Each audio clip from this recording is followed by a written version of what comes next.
What is going on? Welcome back to Jiu-Jitsu Outlet. I'm sitting down with a Jiu-Jitsu purple belt, Mr. Matt Bernard. How you doing, sir? Fantastic, man. Great to be here. We connected recently over social media. I know that we were talking a little bit about our faith over, I think just briefly over Instagram. And you mentioned that not only are you a Christian, but you're also a therapist, and Mhm. that both of these things are really important to you. And we kind of connected real quick over social media. And I just knew right away, man, I got to get you on the show because I feel like you bring a lot of different perspectives to, your experience as a martial artist. And I really want to get into talking about kind of how you view jujitsu can help people, with their mental health issues. But first, we're going to ask you the question that we ask every single person when they come on the show, which is, how has training in jujitsu impacted your mental health since you started training? I love this question. It's helped me in a variety of different ways. I think the biggest thing is this idea of control, right? Like I go through my life and I talk to a lot of people who go through their lives and they're like, well, I got to do this, this, and this because, I have this illusion that I can control all these different things when in reality, we really can't control a whole lot, right? We can control things within ourselves, but like earlier this week, I got sick and I do my best to stay in shape, to take my vitamins, to eat healthy, to do all that. But at the end of the day, I can't control, maybe the wind blows the wrong way or there's something in the air or whatever. And it threw me off a little bit. I wasn't able to train as much, wasn't able to do as much. And in that same way in jujitsu, I can work really hard to train my best, to do my best for a competition, and then I show up and maybe I don't win. Maybe I show up to class thinking I'm going to crush it today. I'm going to do so great, and I get tapped out by everyone, including white belts and the guy who just showed up for his first, trial class. And it's really humbling to know that sometimes it's just okay to let go of control. Yeah, that's very well said. Very well said. How do you feel like jujitsu teaches that? I mean, could you go a little bit deeper on that? Because I think that's a fascinating perspective on it. Yeah, absolutely. So, when we first do jujitsu, it's this thing that can be really scary, and I think we put it on this ethereal pedestal because we look at like black belts and these ADCC champions. We look at our coaches, and we're like, oh man, I really want to get to that level. And these guys are big and tough, and they got these massive puffed out ears, and I don't know what any of this is, but then we get into it and it's this thing where it's like it's a unique journey to us, right? So, when I first started jujitsu, I remember thinking like, there's no way I'm gonna ever get on the level of these guys. There's no way I'm gonna ever be able to reach that pinnacle of what I consider to be greatness. And so I tried so much to be big and strong because those are things like I felt like I could control. And if I do this move enough, then I'll be good enough. And if I do this, I'll be good enough. I can control this. But really at the end of the day, there was times when I got really good at something, and I remember from blue belt to purple belt especially, I thought, okay, I got to get really good at this so no one can pass my guard or no one can, shut down my half guard, and it would still happen, no matter how much I trained, no matter how much I practiced. And this idea of letting go of control really got me into this mindset of, you know what, I'm not the goal is not to become unstoppable. There's something that's always going to challenge me, always going to, you know, uh, cross over that border. But really, the goal is to work hard to instill a sense of fullness in myself. And once I let go of that idea of perfection, that idea that I can control every element around me, it was incredibly humbling. It's like this weight we carry that says like, oh, I got to do this and I got to do that and I got to be able to control every facet. When really we let go of that, and our jujitsu and our lives become so much more free. Man, that's very well said. There's so many things that are outside of your control. Right. And man, that's very powerful. Like, I'm on the autism spectrum. That's one of the big reasons I started this show, Mhm. was just to share, talk to other people who, have mental health differences and see how jujitsu helps them, because it's helped me a lot. And I mean, really, like night and day difference for real. And one of the big things about being on the autism spectrum is you kind of you're into your own zone. They call it mind blindness, which is kind of this Yeah. concept that like it's hard for me to know that other people are people too, and other people are having like an experience outside of me. And with that comes like this feeling that everything is on me, like the whole world is on me. Because if you're the Yeah. only person and the world is all about you and your world, then every problem seems like, oh, it must be something that had to do with me, right? And then Right. it's been very therapeutic for me. And I did therapy for a couple of years to help me kind of realize this, which is that, it's not up to me. Like there's so many things outside of my control. In fact, Right. 99.9% of life is outside of me, and outside of my experience. In fact, my experience is just one infinite, experience in a universe of infinite experiences. And most things are actually outside of our control. And there's a lot of, like you said, that lifts a giant weight, because when you're Yeah. feeling it, you feel like everything is your responsibility. Man, like it can be really depressing really fast, because there's a lot of big problems in the world, and beyond any one person to fix it all. There's no one hero that's coming to save the day. It's got to be a united humanity. Absolutely. And it's a comfort, right? Like if I'm in control of everything, if everything's my fault, if I'm in charge of it all, then at least there's someone to blame. It's like when I talk to my clients who are going through trauma, and in the way that I work through trauma with my clients, I say, hey, I don't ever want you to stop grieving. I think grieving should happen on a continuum and never stop. It doesn't mean you're laying in bed every day, loathing life and the world and the loss, but it means that you're remembering that pain in a different way. You're expressing it in a different way. And so, like, I have a client right now whose husband just died recently, and she'll talk about like, oh, I got to do this and that and the other, and I got to get all these parties done this year because he loved when I threw parties, and I got to take care of this stuff because he would have wanted me to do this and that and the other. And it's like, you're looking for someone to be responsible for him dying. He passed away of cancer, and that's horrible. It's awful. Cancer is it's just the ugliest thing in the world. My dad died from cancer, and I remember watching him suffer, and it's unfair and it's unfortunate and it's horrible. But we look for someone to blame because there's comfort in that. And then that goes back to this theological idea. We look up at God and we say, why did you take them? Sometimes God's the person we blame. We say, God, you took them from me. You did this to me. This thing happened to me. And I think the real paradigm shift that we begin to create and feel and heal from when we really let go of that idea of creating fault is that it didn't happen to me, it happened for me. Because we God has this grand idea and this grand notion of like, okay, I'm going to make all things work together for the greatest good. But in our minds, there is no greatest good when a trauma happens, when a tragedy happens, or even something on a more, relatively minor scale, like losing a competition. Like, oh, I trained and I worked out and I did my camp and I did everything right and I still lost. Like, what if that was part of the journey? What if that was necessary? And, we make it into this massive thing. Like, my whole world is crushed because of this one moment, instead of shifting that over into, okay, this happened. What does it mean in the grand scheme of my life? Yeah, that's very well said. And also the greater scheme of all of our lives, the greater scheme of humanity, really, because we're all in this together, so to speak. And you're right, man. Like it's beyond any one person. And man, I love how what you said up there about God, because you're right. We see that a lot. People saying, "Oh, how can?" I mean, that's one of the oldest philosophical questions of all time: is if God exists and evil exists, how can God be good if He allows that evil to exist? And that's one of the great paradoxes. And I'd love to get your take on that a little bit more, and just kind of ask you one question that we've been talking about a lot on the show, which is, how do you think God is using the martial arts to help humanity? And like, what do you think is the plan there for these ninja games that we're into? Fantastic question. And it's funny because when I watched Andrew's episode, it really touched me because he said something to the extent of like, I want people to find stress relief in jiu-jitsu, not because of the jiu-jitsu, but ultimately because of God. And it reminded me of a C.S. Lewis quote that I wish I knew offhand. It's an extremely long quote, but super beautiful. And it says something to the effect of like, when we look at art, I look at,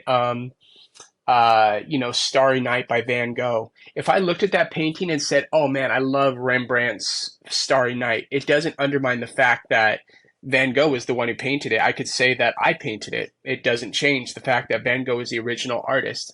So he says in that same way, when we look at a painting, we're not actually worshiping the artist, we're worshiping the creator, we're worshiping God, because who created that artist? Who created that inspiration, that thought, all those different things. And so when I look at something like jujitsu, I think it's the perfect dichotomy of perseverance and struggle. Because you think about in the context of a role, at any given moment, we're struggling and we're persevering throughout anywhere from a 3 to 7 minute roundish, depending on how your school does it. And we're going through a various array of emotions, of ups and downs, and we're experiencing all the things that encompass life. We're experiencing the joys, the sadness, the struggles, the and everything in between, and that's life. We talk about God in the sense that God is good and God is great, and that's all true. That is absolutely 100% true. God is love and God is perfect. However, we tend to undermine the fact that we live in a fallen world, right? And with that comes struggling, and we need to embrace that as a part of life. That doesn't mitigate God's role. Excuse me. When something happens in my life, when I face adversity, it doesn't mean God's presence is any less. In fact, if anything, it's more of an opportunity for me to lean into God and say, okay, God, where do I see you in this? Where do I find you in this? Yeah, that's a great way to put it. And where do you see God in jiu-jitsu? Like, how do you see jiu-jitsu as a spiritual expression? Yeah, it's in a lot of different ways. I have friends who train who are Christians, and we'll talk about God, and it's really neat to have that time with my brothers in Christ. And I have friends on the mats who are atheists, and we still have great conversations. And I have others who were previously atheists, are moving into more of an agnostic state, and now even more into a theist state because of things they've seen from me, because of things they've seen from other people. I never want to take credit for something that's ultimately God's. Like, it's not, if someone comes to Christ, it's not me, it's the Holy Spirit working on them. But, in that same way, God, I do believe, allows me and others to have the tools to help people find Him and to, come to Him. But really, I think it's that array of emotions that we go through when we roll, that brothership, that kinship, that sistership, that familial aspect. When you spend enough time at your school, it's like a family. Like, I know for a fact that if I ever bring my son to either Millennia or Peerless where I train, like, I could leave him on the mats, turn my back, and everyone could be rolling hard, and they would all keep an eye out for him. They would all make sure, like, oh, I'm about to get the sub of the year on coach, and this is gonna be a once in a lifetime experience. But if my son got in the way, no, I'm gonna back off. You know, we're gonna stop, make sure he's okay, all that. And so I think there's something to be said about that family aspect, and people look at that and they're like, okay, well, what's that look like on a broader scale? What does that look like to have that connection? What does that thing mean to me in the grand scheme of life? Yeah, the community. The Yeah, community has been lost to a large degree. it has. It has. I think Yeah. we've definitely moved into an individualistic, more so than before, mindset in the United States. And, we've created this idea of like, hey, do what feels best to you, follow your heart and all that, which to an extent is somewhat true, but it also takes away from the fact that we were never, whether you take it from the theological or the atheist side of it, we were never built for individualism. We were built for community. Right. That's how we grew up for, a Hmm. long, long time, was living in caves, Yeah. trying to fend off the saber-toothed tigers or whatever Yeah. was out there to keep us at bay. And man, it's like this ancient thing that gets lost, but it's not even that ancient either. Just since the advent of social media, really, I feel Mm. like is when it really kind of began that people stopped hanging out in person as much. Like back in the day when I was growing up, before all that craziness, like we would just go have to meet up at the coffee Yeah. shop That's or right. at the mall or stuff like that. Like we would go places and hang out together. And I feel like that's being lost. It's not totally lost, but it's on the decline for sure, especially since the whole lockdown thing. I think a lot of people just Hmm. kind of stayed in that lockdown mentality. Like they just got used to it for how, because it was going on for a long time. And then people just kind of got used to that for a large degree, and they haven't quite sometimes made it back out. I feel like martial arts is bringing the people back together to a large degree, and it's helping like-minded people to connect with each other. And like you said, that's where we can start to have these more, I guess, enlightened conversations about the true nature of being Yeah. and the true purpose, kind of like what Andrew was saying. 100%. And, there's something to be said about exactly what you were saying. The lockdown made us comfortable, right? And I, I think about how much social media blew up during the lockdown because everyone then became a political expert and a sociological expert, a psych expert, a medical expert, the whole nine. And, we're having these vast, conversations, dialogues, arguments, what have you about different things. But even in that, people still craved community. They craved meta community, but still community. People were posting comments on these news articles and saying, "Oh, look, I got 4,000 likes," and because that's validation for them, it's immediate validation. That's an immediate dopamine hit, and they're like, "Okay, great. This makes me feel good. I'm getting affirmation for this." And then what happened was this really interesting shift where how like when you're laying in bed, right, and you're tossing and turning all night, and you're like, "Oh, this bed sucks. The blankets are too warm. The pillow's not fluffy enough. Everything sucks." But then around 4 a.m., about 2 hours before you have to get up and go to work or whatever, suddenly your bed is the most comfortable thing in the world, right? Like this might as well be a bed made directly from heaven for you, perfectly contoured to your body. And then the alarm goes off, and you're like, "I can't leave this bed. This is the most comfortable thing in the world. I just can't get up." Right. And that's what happened during COVID is we all hit that last 2 hours. We were laying in our beds. We're like, "Oh, I don't want to get up. It's comfortable." Yet we somehow forget like all the hours over here that we struggled and suffered because we romanticize it. And I think that's what we do a lot of times with trauma is we romanticize these bad things over here because we get this little thing over here that's good, that edifies us and that feels great. And so with jujitsu, I tell people, because I work with a lot of clients who have severe trauma, everything from intimate partner violence, rape, drug use, anything you can think of. I say, listen, this is an opportunity for you to develop trust again, because when I'm on the mats with somebody, I'm literally entrusting them with my life. It takes half a second or less for something to go wrong. But I trust every single person on the mat. I trust them that when they have their arms around my neck, they're going to let go when I tap. I'm going to be put into a position where I'm vulnerable, where, I have to allow trust to that other person. And in giving it to them and being affirmed over and over and over that that trust is going to be rectified, then, it develops this sense of confidence. And I think that's the biggest thing that I would say is really paramount to recovery in any sort of sense, whether it's recovering from the incidents of COVID or severe trauma in your childhood, is developing a sense of trust for life. Yeah, I agree. It's like it teaches you this way that you can advocate for yourself, Right, and right, you can tell people when you've had enough, basically, and exactly. you get that control. Right. It's an empowerment thing. Like, I've, like I said, a lot of my clients have dealt with very severe sexual abuse in their past, and it's hard to hear sometimes. As many times as I've heard it, there are still times when it really just it pulls at my heartstrings, like it's the first time hearing it again. And they say, I don't feel comfortable getting in a relationship again. I don't feel comfortable being touched. I don't feel comfortable being hugged. I'm like, yeah, you know what? First and foremost, I get that because I grew up with that. I unfortunately grew up with a history of sexual abuse, and it took a long time to come over. And even when I first started jiu-jitsu, it was a little odd being that close to other people because your mind goes straight to, okay, this person's here to hurt me. They're here to abuse me. They're here to do this thing.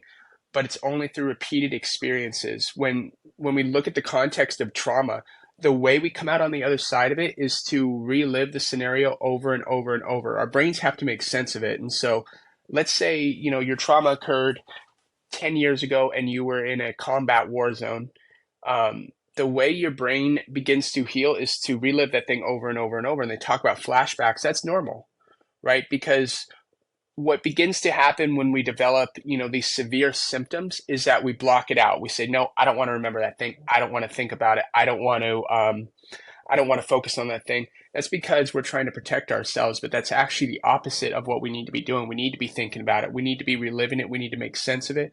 We need to put the puzzle pieces back together because our brains were meant to process. In fact, in a way, we are our own greatest therapist. My role is not to give someone some tool that's so amazing and wonderful that only I could give it to them. Like, I'm certainly by no means terrible at what I do, but I tell my clients all the time, hey, you guys are the experts in the room. We are, we're going to go back into your trauma. We're going to jump down into hell together. And I don't know where the exit is either, but I'm going to help you find a way out. But ultimately, you're the one who knows where the exit is. I'm just there to help support you. That's very beautifully said. And yeah, it's powerful, man. Like it's all about helping them to heal themselves. That's the real magic. Right. That's the real thing that's happening here.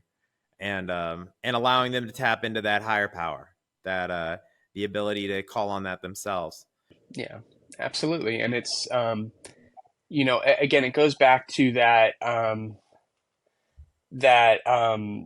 that sense of self and that sense of confidence, right? In the same way we get that on the mats, like, when I accomplish a goal, or when I tap a higher belt, or when I do something that I couldn't do previously, it's just one more step closer to saying, okay, you know what, I have value in this area. This is good. But then it goes back to the idea too, like I could have the best day on the mats, I could have the worst day on the mats, but really I got to trust that, it's just a blessing to be able to train in general, to be able to walk, to be able to, have use of my arms, my legs, my speech, all of it, because I've seen things happen in the blink of an eye. Um, you know, I've uh, I've strained my neck real bad, and I thought, oh my gosh, like I'm gonna be paralyzed or I'm gonna be out, and it happens that quick, and it's really scary. Yeah, like you said, there's these things that can happen in life that are outside of our control Hmm. too, and injury is a big one of them. I mean, there's a lot we can do to prevent injury, but then sometimes there's just not, and especially outside of the training room too. Like you might just fall, Yeah. Oh yeah. or something, they could fall or something like that, or have an accident. Yeah. That's it's funny. Like I've been injured a couple times outside of the train. Well, more than a couple, but yeah, here and there, I've been injured a few times outside of the training room, and people are like, "Oh man, did it happen in class?" And my first knee jerk reaction is to tell them yes, because I'm too embarrassed to tell them like, "Hey, I just trained hard for like 3 weeks straight and hit competition classes left and right, went full force on these 6 minute rounds, and I slipped at the grocery store." It's embarrassing, right? Because I didn't plan that. I couldn't Yeah, control that. I wasn't, expecting that to happen, but therein lies an opportunity. Where do I call it the mission focused mindset. Our mission, our goal in life is, let's say on average, 90 years, assuming you live a good, healthy life. And so in the context of that 90 years, let's say I slip and fall in the grocery store, I break my ankle, I'm out of commission for 6 weeks.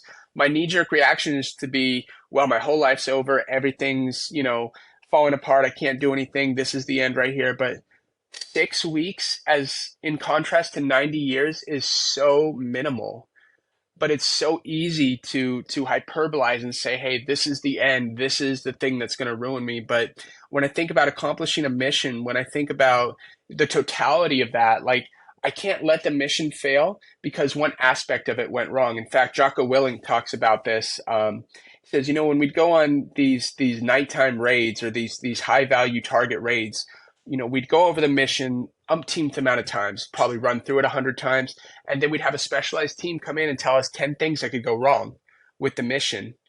And the reason we did that is because no matter how perfect our plan was, I want to know what can go wrong too, so I can plan for that as well. And then we refine it. And you do that over and over. And eventually you reach this point where you're like, you know what? Yeah, any day something could go wrong. And so then we have the choice. Do I sit in bed and allow the blankets to be comfortable and that perfect pillow to lay against my head? Or do I go out there and take that inherent risk, knowing that the benefit of that is that in the same way that everything could go wrong today, everything could go right as well. yeah, exactly. Especially when you can trust in faith, you can trust in a higher power, Yeah, in something that is guiding us ideally towards something, some sort of exactly. greater story that is coming together. Exactly. So, You know, man, I wanted to ask you something else too, kind of as we're getting into these topics about trauma, mental health, yeah. jiu-jitsu. So obviously you're a therapist Hmm. and you also practice jiu-jitsu. You said you've been training about 11 years. At So 11 you've years. gotten a lot of experience talking to people about mental health who don't train jiu-jitsu, and you've also had a lot of time with jiu-jitsu folk, and we oftentimes get into talks about this sort of stuff. So I just wanted to kind of get your opinion on this. Like, what do you feel is the biggest differentiator there in how people deal with mental health? Like, could you Mm. compare a little bit, kind of like how does someone react to these sorts of issues if they've never trained before versus someone who maybe has had a martial arts background? Is there anything specific about the way that they, I guess, approach their mental health that you think that is important to talk about? Yeah, 100%. So there's this notion in psychology when we talk about men versus women in mental health that says men internalize, women externalize, and that's unfortunately why men have 3 times the suicide rate that women do, right? Is we internalize this stuff and we fight these internal battles. And so when I look at my jiu-jitsu community, the people I train with, men and women alike, the number one thing I see in people that train is this tenacity. Um, I trained with a guy at Peerless when I first started, and he was smoking a couple packs of cigarettes a day and drinking copious amounts of alcohol. He was a wonderful man, great father, but just had a really severe alcohol addiction. And he said, Matt, I really want to do something with my life. I said, great, man. I think you should. And he said, I really want to stop smoking and drinking. And he goes, I just don't like how it makes me feel on the mats. I don't like, my boys are all great wrestlers and they see me doing it. And I don't want that example for them. And I said, yeah, man, I'm here for you. I'm here to support you. And having seen addiction over and over and over, like I certainly wasn't rooting against him, but I know the addiction journey is one that comes, in various waves. Like you're doing good and then you fall back off the wagon and then you get back on, fall off, get back on. What I noticed with him is the more he started training jujitsu and the harder he started training, the easier it became to get off of his vices, the smoking and the drinking, because it simply came down to, hey man, I don't like how I feel on the mat. I really don't want to be puking every 2 seconds and having to cut out 2 minutes into a 6 minute round because I can't breathe. And so having something that was so much bigger than him, bigger than his addiction, is really the key difference. The number one thing I say in the room when I'm talking to clients, I say, or at least to my clients who struggle with substance use disorder, i.e., addiction, is that, hey, we're all addicted to something. You could say, hey, I'm not addicted to drugs or anything, so that means I'm not addicted to anything. But no, you are. Like I'm addicted to jiu-jitsu, which means I'm addicted to the dopamine rush. I'm addicted to exercise. I'm addicted to fitness. But it's an adaptive addiction. It's one that I've created that allows me to maintain a healthy lifestyle. And so when I look at my clients who are very sedentary, and typically when I work with sedentary clients, there tends to be an equal correlation to them having depression, weight issues, things of that matter. And they say, I go home and I get in my head and I'm real anxious and I'm tired and I'm exhausted and depressed. And then it feels like it's a cycle every day. And I go to work and, I'm coming in here, I'm doing the work with you. And it just feels like I'm not getting anywhere. I say, you need to have something bigger than yourself, right? If you don't have an outlet, if all you're doing is internalizing and fighting that battle inside, then it's going to be constant. And it's going to be such a heavy weight and burden on you, especially as a male. There's an African proverb that says, if there's no enemy within, the enemy outside can do us no harm. And I firmly believe that. Having something that's so much more grand and bigger than yourself allows you the opportunity to be like, you know what? Let me put this over here. Let me externalize this a little bit. Yeah. So all that to be said, my clients who have something, even if it's not jujitsu, and trust me, I don't think there's one client that's come through my door that I haven't advocated jujitsu for. I'm like, hey, my school is right up the street from here. Like, why don't you go train Steve Martinez? Great guy, fantastic human being who'll get you in. This is great, But the ones who say, hey, I started a gym routine, or I have one guy who's really into guns, and he goes, yeah, I'm shooting every weekend now, and I'm learning how to take apart and put back together guns. I'm like, fantastic. You need to have something that both challenges you intellectually, physically, emotionally, because you have to, your brain and your heart are muscles. You got to work them out. Yeah. There's a one of the episodes of the podcast that we did in the past was with a guy named Musin Corbry. Mm. He's now a fourth year doctoral student at the University of Phoenix, I think. Oh, nice. And he's also a jiu-jitsu black belt, a judo black belt, pro MMA fighter. Like he's done it all in the martial arts, but he's also like on the forefront of studying this stuff and studying basically how exercise and food influences your mental health. So I've had him on the show a couple of times. I'll probably put a little tag somewhere in this Yeah, video. for If you sure. guys want to check it out, you can click that little thing that pops up. But anyway, what he talked about in that podcast was that they're finding the mysterious they who do all the studies are, well, I guess he's actually one of those people. He's a He's they. from the they. Yeah. He's from the they. What they're finding is that there's like a causal link between dopamine production and testosterone production, especially for men, where basically as men produce more dopamine, they also produce more testosterone, which really makes a lot of sense if you think about how humans grew up, like we were talking about. We had a very primal childhood as a species where we had to do everything. And literally, like, the production of dopamine would be correlated with the production of everything else, basically. Like, dopamine is almost like, it almost feels like dopamine is the fuel for your whole body to kind of get all your hormones functioning properly. It's crazy. Big time. It's interesting. I think one of the things that you just said that really it reminded me of this author Viktor Frankl. He was an Austrian psychiatrist, and unfortunately, he was in Auschwitz as a prisoner.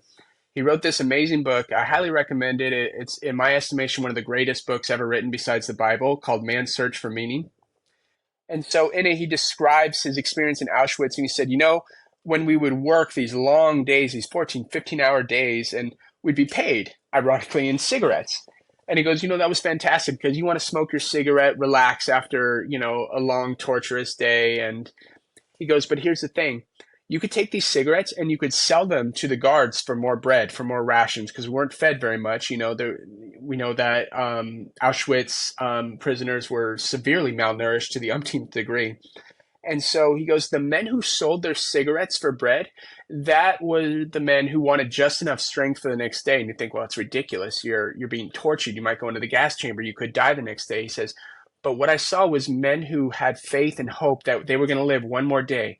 I want the strength to get through this day because one day something's going to come out of this. And what was so beautiful to me about that, because even if the U.S. didn't come in and save these individuals, those men said to themselves, hey, I want to fight. I want to have purpose. I want to have meaning. I want to go into this full force rather than I just want to lay down and die.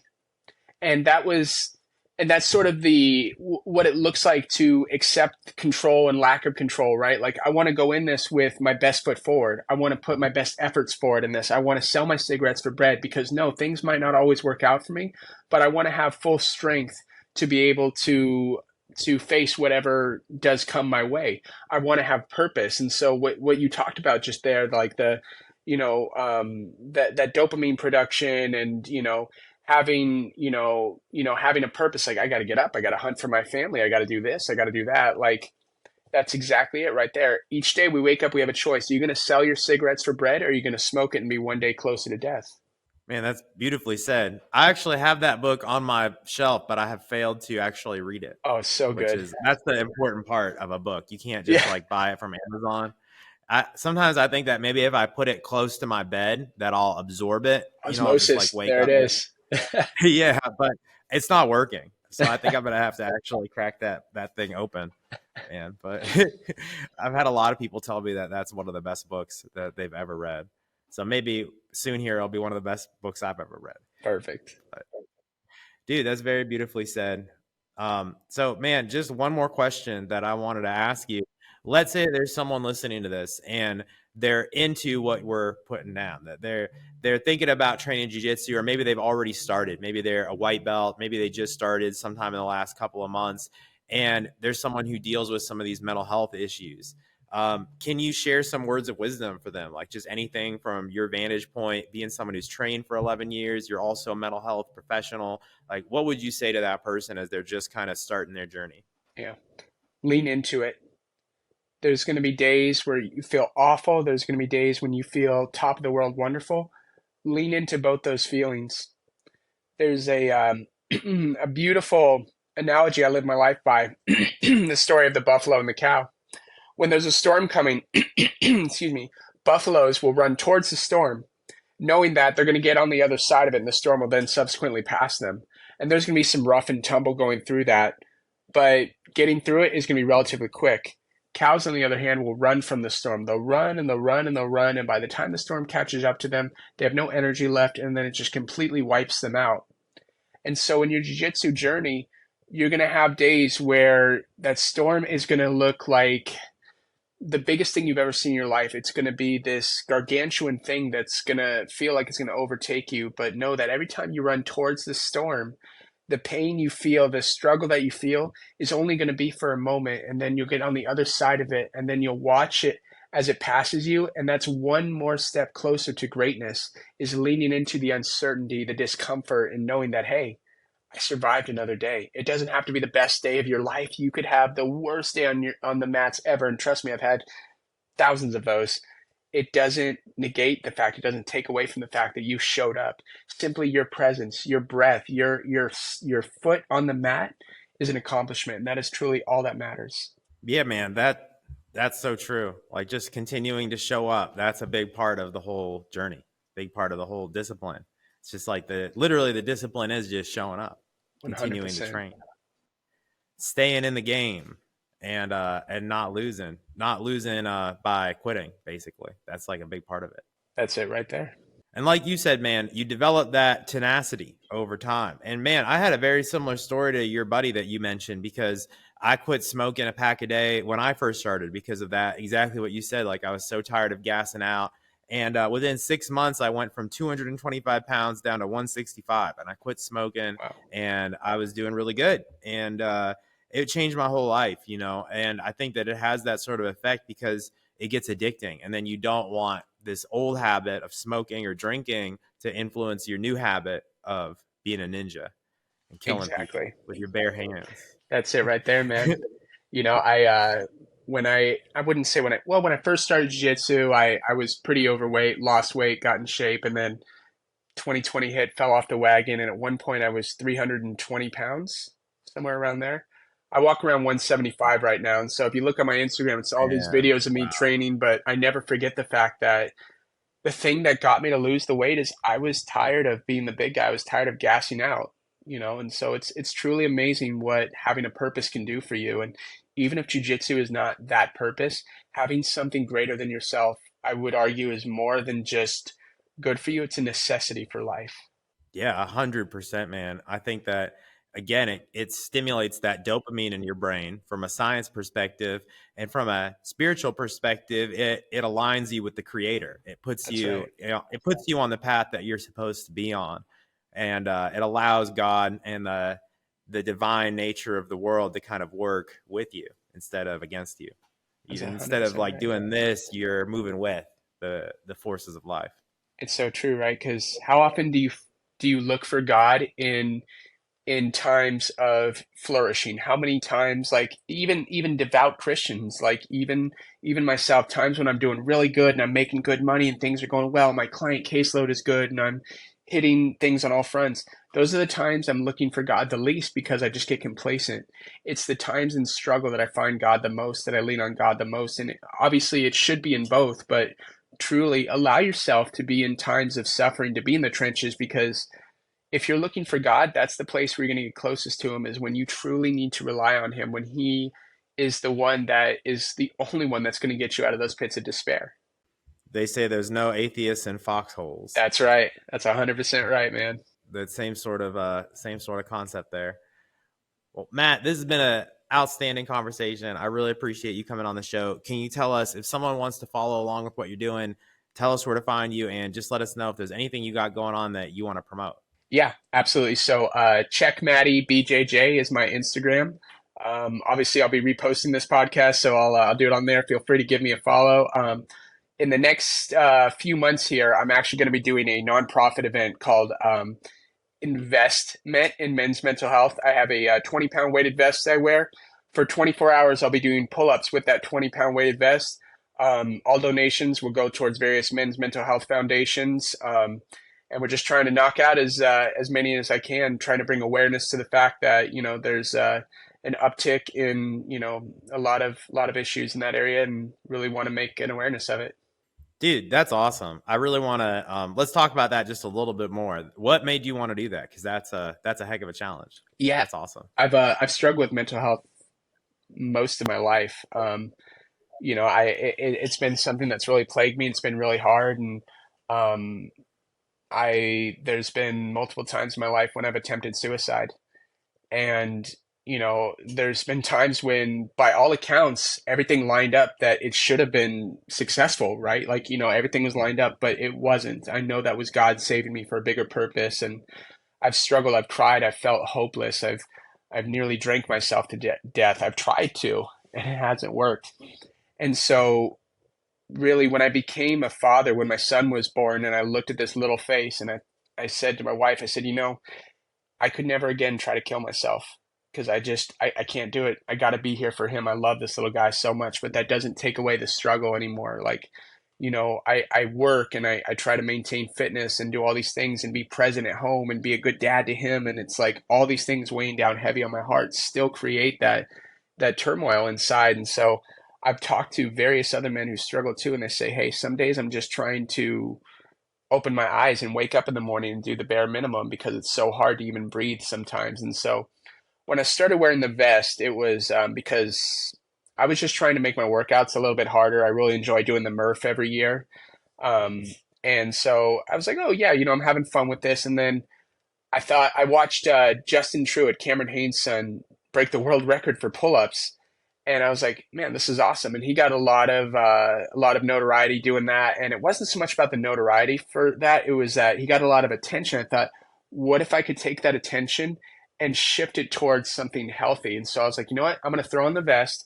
I'm going to start promoting it. Put together this thing where I pick an organization, a fundraiser, whomever, and for 24 hours just do straight pull-ups with the vest. It's challenging, and the reason for that vest is because that's really what the weight feels like in mental health, right? When you're struggling, and I'll expand this to male or female, it's maybe not much sometimes, but you put on a 20-pound vest and you walk around for 15-20 minutes, you're going to start to feel it. After about an hour, it's going to become debilitating.